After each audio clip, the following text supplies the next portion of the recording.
Bəli, davam edən Rusiya-Ukrayna müharibəsi ilə bağlı həm cəbhə xəttində, həm də elə arxa cəbhədə baş verən hadisələrə dair yeni məlumatlar gəlməkdə davam edir. Və elə ondan başlayım ki, Rusiya Təhlükəsizlik Şurası sədrinin müavini Dmitri Medvedev bildirib ki, ölkə Oreşnik və Poseydon kimi tanınan strateji silah sistemləri ilə yanaşı digər perspektivli hərbi texnologiyalar üzərində də işləyir və onun sözlərinə görə xüsusilə pilotsuz uçuş aparatları sənayesində son illərdə ciddi inkişaf var və Rusiya artıq kiçik dronlardan tutmuş iri təyyarə tipli pilotsuz sistemlərə qədər geniş istehsal imkanları əldə edibdir.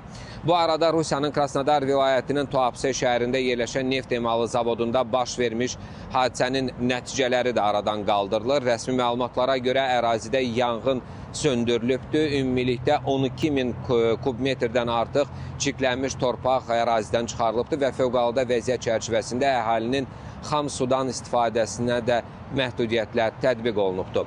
Digər bir hadisə isə Rusiyanın Perm şəhərində qeydə alınıbdır. Burada pilotsuz uçuş aparatlarının hücumu nəticəsində neft emalı zavodunda yanğın baş veribdir və ilkin məlumatlara görə zavodun əsas texnoloji qurğuları zərər görərək sıradan çıxıb və müəssisənin fəaliyyəti dayandırılıbdır. İlkin ehtimallara görə hücumda Ukraynaya məxsus Lyuti tipli dronlardan istifadə olunubdur. Ekspertlərin fikrincə baş verən hadisələr müasir müharibənin xarakterini bir daha nümayiş etdirir və enerji infrastrukturlarının hədəfə alınması isə münaqişənin iqtisadi və ekoloji təsirlərini daha da dərinləşdirir. Bu isə gələcəkdə həm regional, həm də qlobal təhlükəsizlik məsələlərini daha mürəkkəb xarakter alacağını göstərir.